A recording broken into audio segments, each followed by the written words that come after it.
Welcome to the Withered Ledger, where every page is inked with whispers from the darker corners of history.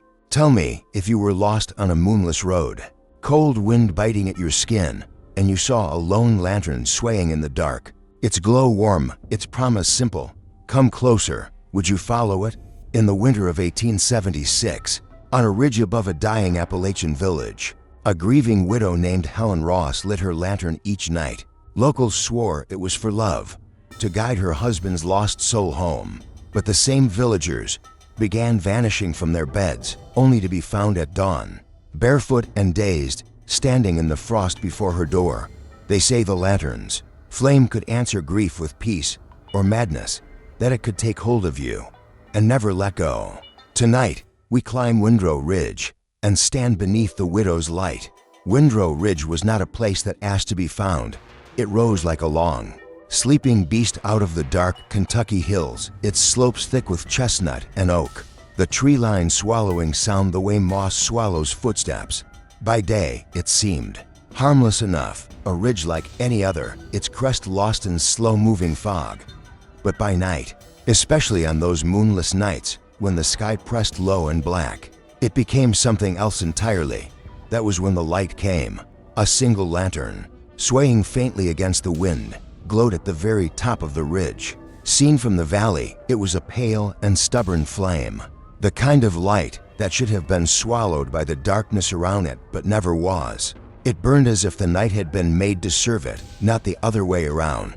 People noticed it, first in silence, staring up from their porches or from the narrow dirt road that cut past the old church, and sooner or later, someone would speak the name of the woman who kept it burning. Helen Ross, the widow of Windrow Ridge. No one could say exactly when her vigil began, only that it had been years since her husband's name had been spoken without lowering the voice, years since she had come down to the valley for more than the occasional sack of flour or coil of lamp oil. She lived alone in a weather-battered house just below the ridge's summit, and on nights when the moon was gone she would climb to the top, carrying her lantern against her chest, like something living.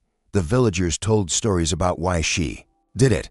Some said the light was for her husband, Elias Ross, who had died in a hunting accident and whose soul could not find its way home. Others whispered that Helen had promised him she would keep a lantern lit until they were together again, and that every moonless night she climbed that ridge to keep her vow. A few believed the light was a warning, a sign meant to keep something away rather than to guide it in. None of them could say for certain, because no one ever followed her up. Children dared one another to try, but those dares were always broken by the first sight of the trees shifting in the wind or the first crack of a branch in the dark. The ridge was not a place for trespassing, not when Helen's light was burning. From my place at the edge of town, I could see it clearly. I remember the first time I looked up and saw it swaying. There, steady in its own way, yet with the strange, restless movement of a signal no one could quite read. It had a kind of pull, though not the warm and beckoning pull of a hearth fire. No, this was something different, something that seemed to call without ever asking. Windrow Ridge had its share of night sounds, the long, lonely call of whippoorwills, the rustle of leaves shaken by deer. But on those lantern nights, the world went strangely quiet. It was as if the ridge itself held its breath. Helen herself was rarely seen in daylight. When she did come into town, she moved with the slow precision of someone measuring every step. Her face was pale, her eyes distant, as though the daylight hurt her in some quiet way. She spoke little and carried herself with the weight of someone who had been living with the same thought for too long. The other women watched her with a mixture of pity and unease, but the men, the older ones especially, would lower their voices when she passed. They remembered Elias Ross. They remembered the search party that had gone up into the hills and come back carrying nothing but a torn hunting coat and a rifle that had been snapped in two. No animal had been found, no tracks in the snow, no body, just those two objects and the silence of the ridge. Helen had lit her first lantern the night after they told her. It was on one of those moonless nights, late in summer, when the air was heavy enough to press against your skin, that I saw something I could not quite forget. I had been walking home along the path from the mill when I noticed movement near the ridge. Not Helen, She would have been far above by then, but 3 figures making their way upward. Their steps were slow, unhurried, as though they were being pulled rather than walking by choice. Even from the road, I could tell something was wrong. They moved without speaking, without even looking around, their arms hanging limply at their sides. It was only when one of them passed through a shaft of lantern light from a porch that I recognized them. Old Mr. Calloway, his youngest boy Jacob, and Miss Lane from the post office. Their eyes were half-lidded, their faces slack, and they walked with a strange, dream-heavy gait. None of them were carrying a lantern, and none seemed to notice me standing there watching. By the time they reached the tree line, they were swallowed by the dark. The next morning, I heard Mrs. Calloway telling someone that her husband had come home just before dawn, covered in dew and dirt, unable to remember where he had been. Jacob too. Miss Lane said nothing at all. She simply sat behind her counter at the post office, staring toward the ridge whenever the wind shifted. No one made much of it aloud, but in the way the villagers lingered a little longer in the churchyard after service, in the way they kept their children closer when night fell, I could tell they had noticed. And still, the lantern kept burning. That next moonless night, I found myself watching the ridge again. I told myself it was nothing more than curiosity, that I wanted to see if the same strange procession would happen again. But as the hour drew closer to midnight, I realized my eyes were already fixed on the crest, where the light would appear. And when it did, when that pale glow swelled against the blackness and began to sway, I felt something in my chest tighten, as though the air between the ridge and me had grown shorter, narrower, more direct. There is a kind of stillness that does not soothe. It presses in like the quiet of a locked room. That was the stillness of Windrow Ridge when the lantern was lit. In the weeks that followed, more villagers began to be seen in the early hours, drifting toward the ridge with bare feet and blank eyes. Sometimes they would come back before the sun rose, sometimes after, but always with the same look, that soft, dazed confusion, like someone waking from a dream that had been real enough to leave its mark. I began to keep count. By the 3rd month, there had been 11. And yet, when the subject came up in passing, it was dismissed with a shrug. People talked about poor sleep, or the heat, or the strange restlessness that came with summer ending. No one suggested speaking. To Helen, it was as if we had all silently agreed not to question her vigil, not to follow the path up the ridge, not to ask why the light seemed to be reaching further into the valley.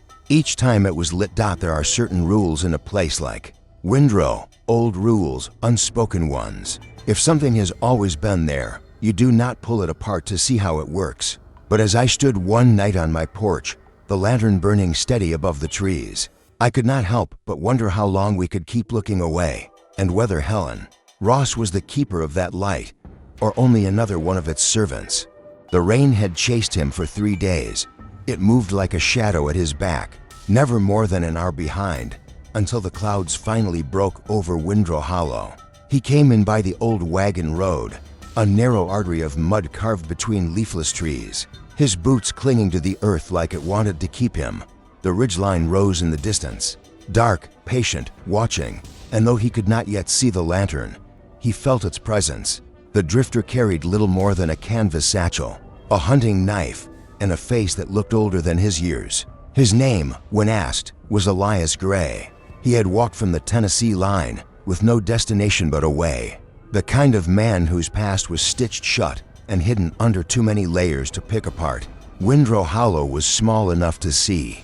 From one end to the other, its main road a crooked spine of gravel and ruts. Houses leaned as if weary of holding their own weight, and the air smelled faintly of iron from the creek that ran along the edge of town. Even in daylight, there was a heaviness here, as if the place had learned not to speak too loudly for fear of drawing something's attention. Elias stopped at the livery to shake the mud from his boots and ask where a man might find a bed. The stable hand, a boy with straw-colored hair and a jaw set to tight for his age, told him there was a room above Brannigan's Tavern, if he did not mind the kind of sleep that came with noise. Before Elias could thank him, the boy added, without looking up, "Stay away from the ridge after dark." It was spoken with the same flat certainty one might use to warn about a flooded bridge, or a rabid dog, Elias nodded but said nothing. Warnings were the language of travelers' tales, and he had learned long ago that people gave them for two reasons: to protect you, or to keep you from something they were afraid to name. Brannigan's Tavern was the kind of place where the smell of wood smoke and ale soaked into your coat and stayed there. A blackened stove in the center kept the room warm, though its heat never seemed to reach the corners where shadows lay curled. Elias paid for a night's lodging and a plate of whatever stew was left in the pot. The barkeep, a thick-shouldered man with hands like split oak, served him without much curiosity until Elias asked what lay up on the ridge. For a moment, the only sound was the quiet scrape of a chair leg somewhere behind him. The barkeep's eyes slid toward the window, though there was nothing to see but the black reflection of the tavern's own lamplight. "That'd be Helen Ross's lantern," he said finally. "Lights it every night without fail. Been that way since her man drowned in the river 12 winters back." Elias frowned. "A light for the dead." One of the older men at the far table, his beard more white than gray, his voice brittle as dried grass, leaned forward. "Not just for the dead. For him. She says he still comes home when the light's burning. Says the ridge is where he'll find her when the time comes to take her along." Someone snorted into their drink, but no one laughed. The old man went on, his gaze fixed somewhere Elias could not follow. "You watch that glow too long, though it starts watching you back. Seen folks come down from there with their eyes like empty wells. Seen some not come down at all." There was a murmur then, not quite agreement, not quite disbelief, as if everyone in the room had their own private ledger of what they had seen, and none of them matched. Elias stirred his stew, the broth, dark and thin, and if a man were to walk up there, the barkeep's jaw tightened. Then he best have no one waiting on him, best have nothing in his head he don't want taken. The storm had passed by the time Elias stepped out into the street, but the clouds left behind a sky without a moon. Windrow Ridge loomed as a jagged shadow against the dark, its crown hidden in mist. He could just make out the faint glow where the trees thinned at the top, pale, steady, unnatural in its stillness. He told himself it was curiosity that drew him, the same force that had once carried him into towns where fever flags hung from every door, into backwoods where men whispered of creatures that never died. But there was another pull, quieter, older, the kind that made you look over your shoulder in the middle of the night, certain something would be there, on the porch of the tavern. The old man from earlier sat smoking, his pipe ember flaring. With each draw, "It ain't my business," he said without looking at Elias, "but you won't see what you think you're going to see up there. It don't work that way." Elias paused at the edge of the steps. "Then how does it work?" The man tapped his pipe against the rail, scattering ash into the dark. "You'll find out if you go, but you won't come back the same." The wind shifted, carrying with it the faintest smell of something sweet, not flowers, but older, like the syrup from fruit left too long in the sun. Elias's hand went to the knife on his belt without thinking. The glow on the ridge did not flicker. That night in the narrow bed above Brannigan's, Elias could not sleep. The sounds of the tavern below had died away, leaving only the low groan of the building settling in the wind. He lay staring at the ceiling, hearing again the old man's voice, the barkeep's warning, the strange certainty in the stable hands. Eyes, somewhere outside. A dog barked once, then fell silent. Elias rose, pulling on his coat. The floorboards creaked under his weight as he crossed to the window. The ridge was a black shape against the horizon, but there it was, that small, perfect circle of light, holding its place against the dark as if nailed there. He had seen beacons before, fire towers, lighthouses, miners' lamps in the deep, shafts, but none had ever seemed to be looking back at him. This one did. It was a strange thought, but the longer he watched, the less it felt like a thought at all, and more like a quiet truth settling in his chest. His hand was on the door latch. Before he realized he had moved, the knife hung at his belt. The lantern waited on the ridge dot. It was colder outside than he expected. The wind cut through the hollow, stirring the last of the leaves into skittering circles across the road. The houses were dark. The creek whispered over its stones. He walked without hurry, without deciding to. The ridge path began where the road curved toward the livery, a narrow track climbing between stands of oak and pine. The air grew still as He ascended, muffled, as if the world below were being left behind one layer at a time. Somewhere to his left, deeper in the trees, he thought he heard a footstep that was not his own. Then another. He stopped. The sound stopped. The glow was brighter now, its edges sharp. It was not the warm gold of firelight, but something paler, colder, like the reflection of the moon on bone. Elias took another step. The earth beneath him felt soft, almost too soft, as if the ground had been turned over recently. He glanced down and for the first time noticed faint depressions along the path ahead. Footprints, but too long, too narrow, the stride just slightly wrong. He followed them. The smell came next, that same overripe sweetness from earlier. Stronger now, clinging to the back of his throat. When the trees finally broke, he saw her. Helen Ross stood at the edge of the ridge, the lantern hanging from her hand. She was taller than he expected, her back straight, her hair bound in a long braid that caught the light. Her face was pale, but not unkind. She looked at him as though she had been expecting him all along. "You came," she said. Elias opened his mouth, but nothing came out.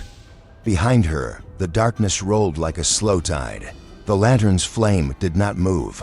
The night in Windrow Hollow had a way of settling heavy, as if the air itself refused to move. The crickets stopped singing sometime after the last tavern lamp was doused, and the fog began its slow crawl from the riverbed up toward the ridge. The drifter lay awake on the narrow cot in the back room of the tavern, listening to the wooden beams creak in the cold. He had meant to sleep. He had promised himself he would, but the thought of that lantern had followed him into the darkness, curling around his mind like smoke that never thinned. It was near midnight when he finally rose. Pulling on his coat, the tavern's shutters rattled faintly, the wind whispering through the seams as if urging him out. The dirt road beyond was slick from the day's rain, each puddle catching a reflection of the low clouds drifting overhead. Above the tree line, Windrow Ridge cut a jagged shape against the black sky, and there, at its crest, a point of light. The drifter stopped in his tracks. It was not the flicker of a campfire or the sharp glare of a lantern meant for work. This was something else entirely. The glow was steady, but not still. It moved, not side to side, not in the random shiver of a flame, but in a way that suggested the light itself was alive. It bent and curved in slow, deliberate ripples, like liquid poured into the air and suspended there. Its color was wrong. Not yellow, not white, not even the dull orange of an oil wick burning low. It was pale, almost silvery, yet touched with a faint green, the way a candle flame looks when it catches copper, only softer, more mournful. Every few seconds it seemed to deepen, the green pulling darker, as though the ridge itself were inhaling the light and exhaling it again. The drifter's mouth went dry. There was nothing around him but the whisper of leaves, and yet he felt movement, his own boots dragging forward without his permission. One step, then another. The mud did not resist him. It was as if the ground leaned uphill, offering itself as a path. By the time he caught himself, his hands were clenched at his sides, and the tavern was already a faint shadow behind him. His breath misted in the cold, too quick, too loud. He told himself it was curiosity. Men had walked into worse things for less reason. He told himself the light was only a lantern, that Helen Ross, whoever she truly was, had set it there for some old grief she could not let go. But the words meant nothing against the pull in his chest, the strange urge that felt less like wanting to see and more like needing to be seen.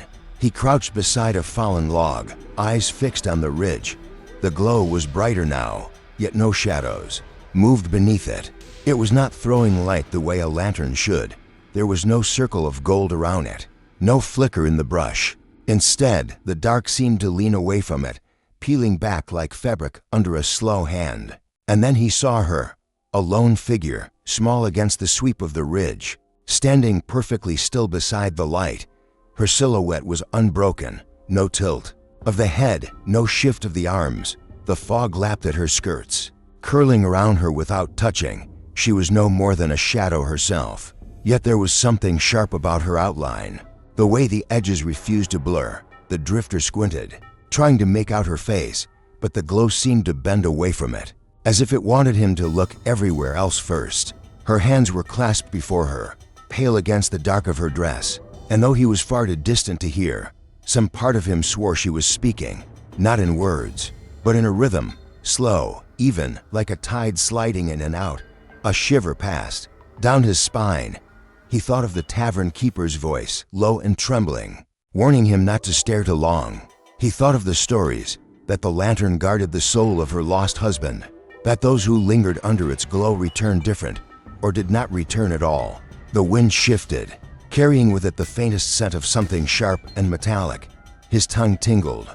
His heartbeat had settled into the same rhythm as whatever she was whispering, and he realized his boots were in motion again. One step, another. The hill seemed smaller now, almost within reach. The lantern's glow swelled, as though sensing his nearness, as though the light itself had been waiting for him to close the distance.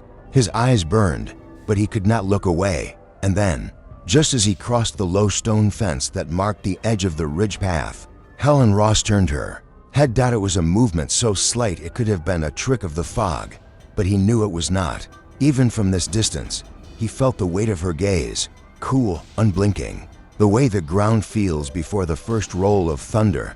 The pull in his chest became an ache. He stumbled, catching himself against the fence post.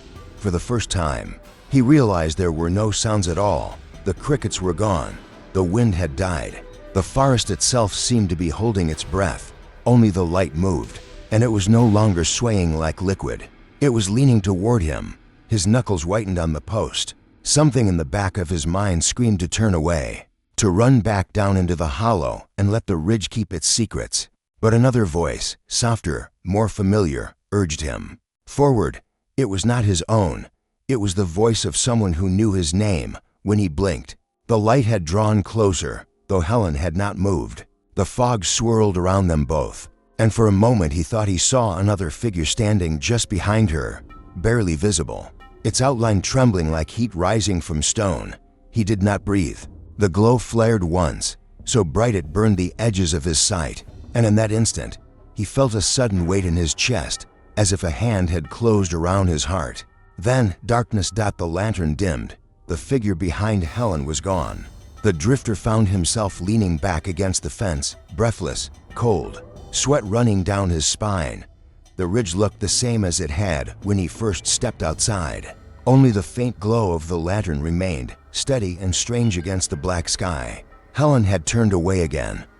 He stayed there for a long moment, his pulse slowly easing, his mind trying to knit the night back into something that made sense. Finally, with a sharp exhale, he pushed himself away from the fence and began to walk back down toward the hollow. The mud clung to his boots this time, heavy and reluctant. Behind him, the glow on the ridge did not waver, and though he kept his eyes on the path ahead, the feeling did not leave him. The certainty that whatever had been behind Helen was still watching, and that the ridge was not done with him yet. The drifter's first nights in Windrow Hollow were restless, but the fourth night was different. He awoke to the cold, not the kind that seeps through windows, but the kind that feels like it is breathing against the back of your neck. His eyes opened slowly, and at first he thought the tavern was quiet, empty, but the sound of boots on wood told him otherwise. Someone was walking past his door. Not walking, drifting. The footsteps were light, unsteady, and eerily even, the way one might move if they were being led by something unseen. He rose from his bed, careful not to make a sound, and peered into the hall. A man from the tavern's corner table, the one who never spoke, only stared into his drink, was there. His eyes were open but glassy, and his head tilted toward the door as if listening to something just outside. The drifter followed. The man moved without hesitation, pushing open the tavern door and stepping into the cold night. The moon was pale and low, and the ridge loomed in the distance like a jagged shadow. The drifter trailed him down the muddy road, boots silent in the frost. There was no pause, no sign of awareness. The man never looked back. They reached the edge of the trees, where Windrow Ridge began to rise, and then the drifter saw it. The lantern it hung in the dark like a drop of molten gold, swaying not with the wind, but as if stirred by something. From within, the man's pace quickened, almost feverish, until his figure dissolved into the dim glow ahead. The drifter stopped short.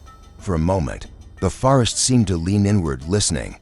He could hear nothing but the faint hum, not a sound exactly, but a vibration in the skull that seemed to come from the light itself. His hands clenched. His body wanted to follow. Every muscle insisted he should take one more step, and then another, until there was no space left between himself and the glow. But he turned away. He walked back toward the tavern without knowing why, except for one thought that had lodged itself in his mind. Not tonight.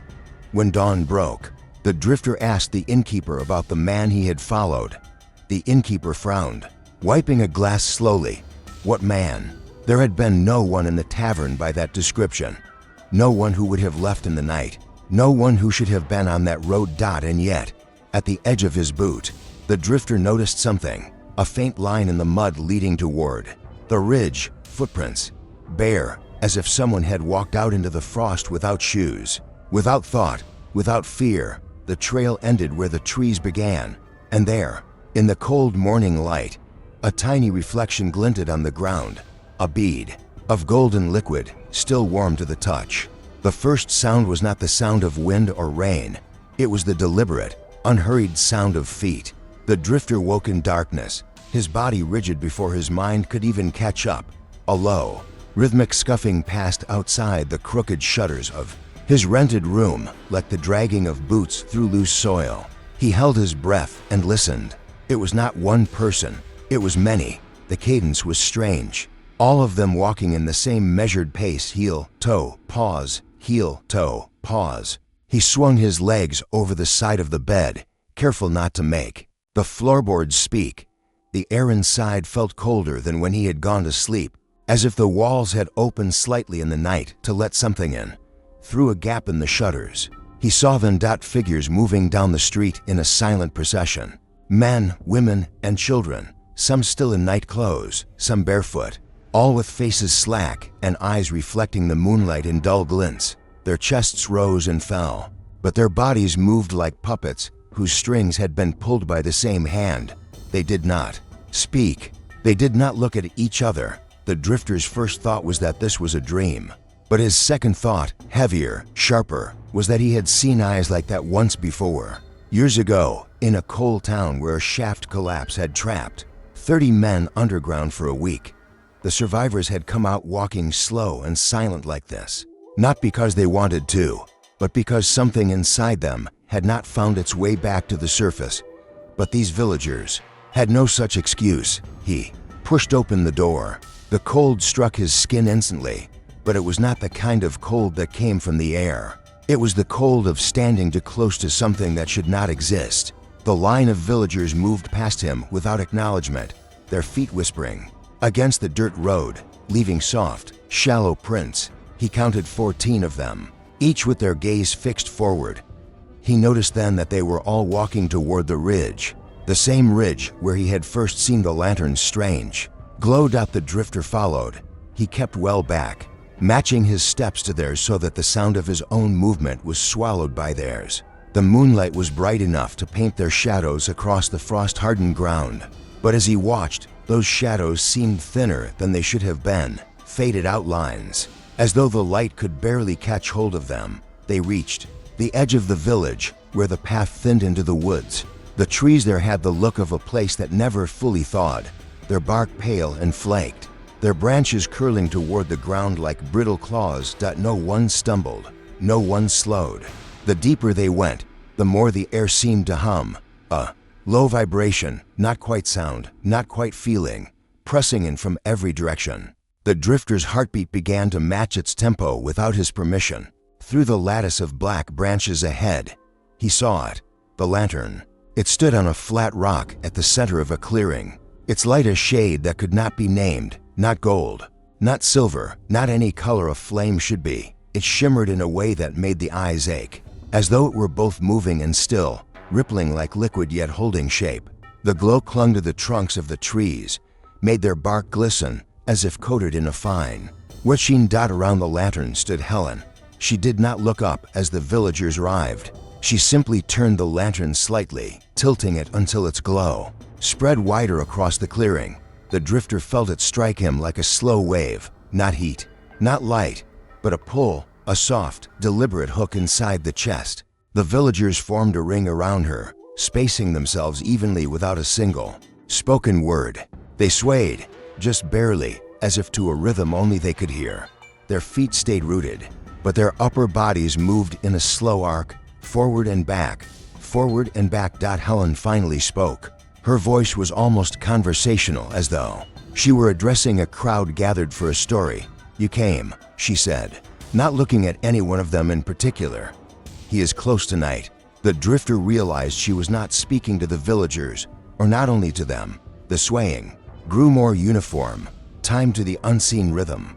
The drifter felt it in his bones now, an almost imperceptible beat that seemed to originate beneath the soil itself. Helen's gaze drifted upward, past the trees, as if she could see something moving through the night sky, just beyond sight. "Every step you have taken since the night he was lost," she said slowly, "has brought you here.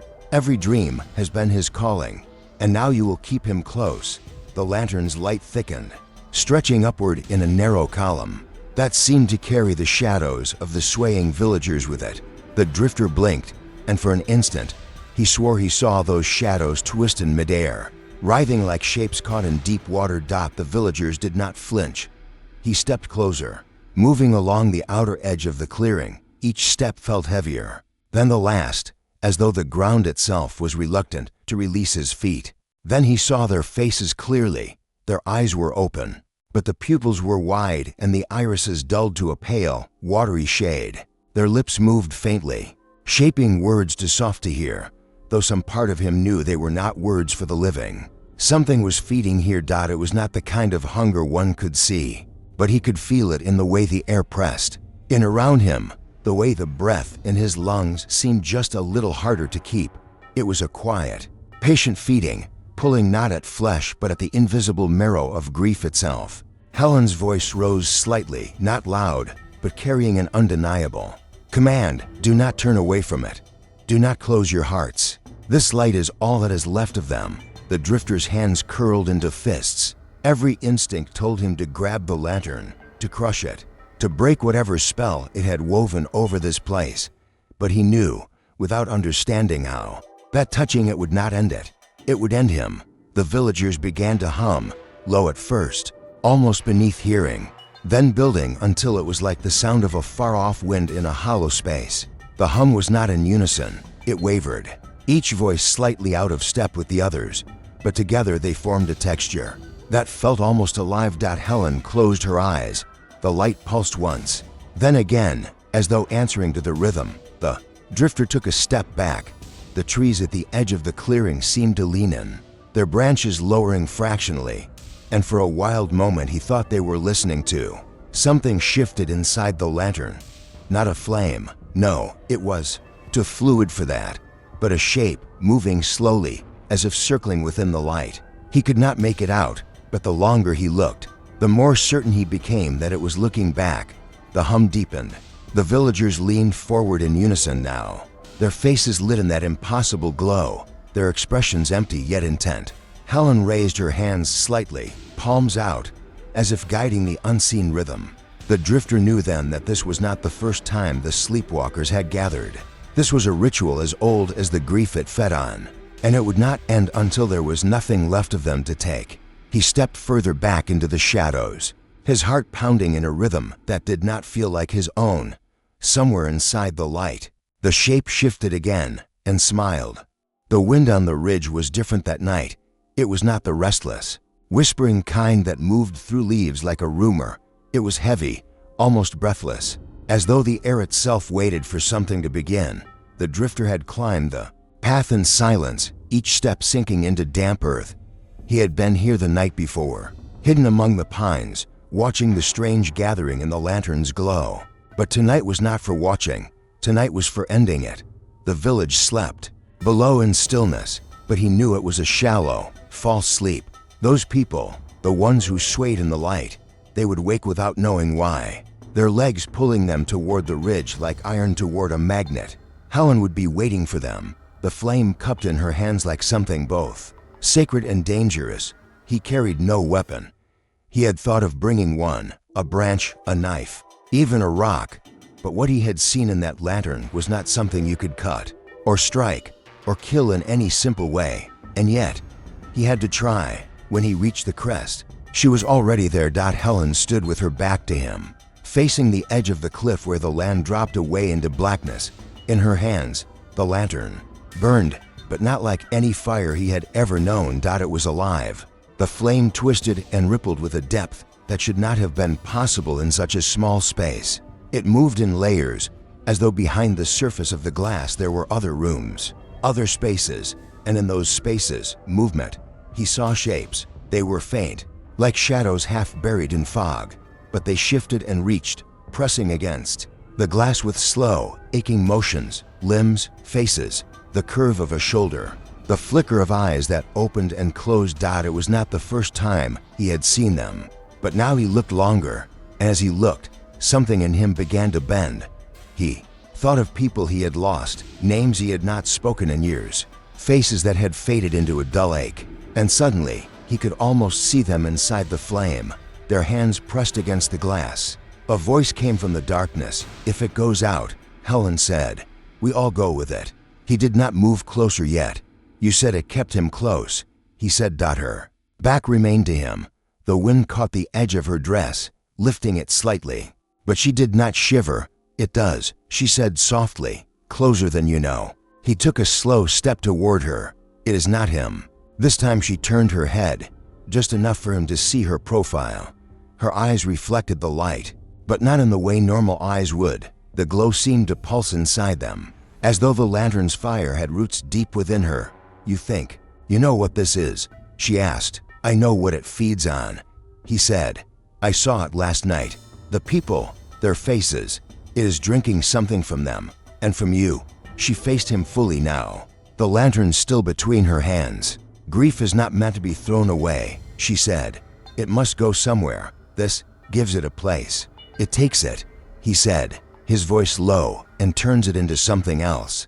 Something that keeps you coming back." Her mouth tightened, but she did not deny it. The drifter took another step. The flame swelled slightly, and the shapes within it moved faster, as if sensing him. He thought he heard a sound, not with his ears exactly, but inside his head. It was like a crowd breathing in unison, slow and steady. "Look closer," she said. He did not want to, but his eyes betrayed him. Inside the flame, the shapes were no longer strangers. He saw the miner's face, the one whose body had never been found, and around him others, men, women, even children. Some were old, some far too young. They stood in a place he could not name, pressed against the glass, as though it was the only barrier between them and the cold void beyond. "Every sorrow you have ever carried," Helen said, "wants to live somewhere. It does not want to fade. The lantern gives it a home. It gives them form." He shook his head. "It is not giving them anything. It is holding them here so it can keep feeding." Helen's expression flickered. For just a moment, she looked tired. No, not tired, but emptied out, as though the words had struck a place she did not want to look at. "You would rather let them vanish?" she asked. "They are already gone," he said. "What is in there is not them. It is just what you could not let go of." The flame pulsed again, brighter now, as though stirred by their argument. The light crawled across the ground, stretching long, trembling shadows of the two of them toward the cliff's edge. Somewhere behind them, the sound of footsteps began. The drifter turned and saw the villagers coming, slow, silent, eyes half closed, their bodies swaying with the same rhythm he had seen before. The children came too, walking without stumbling, their bare feet black with dirt. Helen looked over his shoulder at them and smiled faintly. "They come because they need it," she said, "and soon, you will too." He stepped toward her, closing the gap.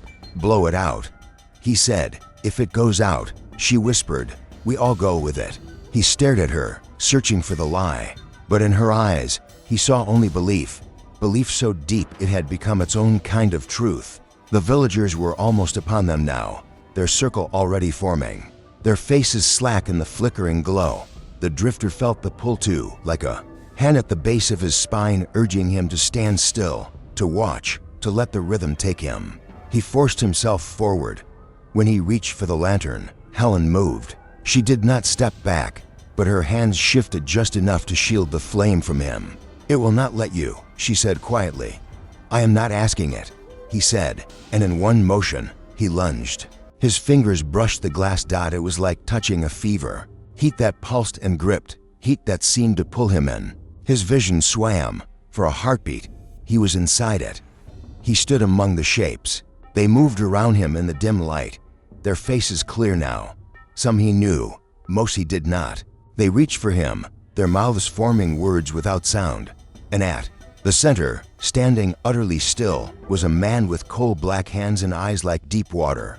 The man smiled, and then the drifter was back on the ridge, gasping, his hand half burned. Helen's eyes locked on his. "You see now," she said. He staggered back. "I see enough." But as he turned, the villagers' circle closed. They did not touch him, yet he could not seem to move past them. The lantern's glow was in their eyes now, threading through their veins, making their skin almost luminous. Helen stepped forward, holding the light high. "You will stay," she said. The drifter did not remember the moment he stopped fighting, only the way the flame seemed less like fire now and more like a doorway. The way its rhythm matched his breathing. When he finally stepped into the circle, the villagers parted for him without a sound. Helen smiled. Months later, travelers passing through the valley would speak of the widow who kept a strange vigil on the ridge, a lantern always burning in her hands. They would say that sometimes, on certain nights, a tall man stood beside her, his eyes catching the flame in a way that made people uneasy. And those who stayed long enough would notice something else, the way the village slept so deeply, so dreamlessly, as though all their grief had gone somewhere they could no longer name.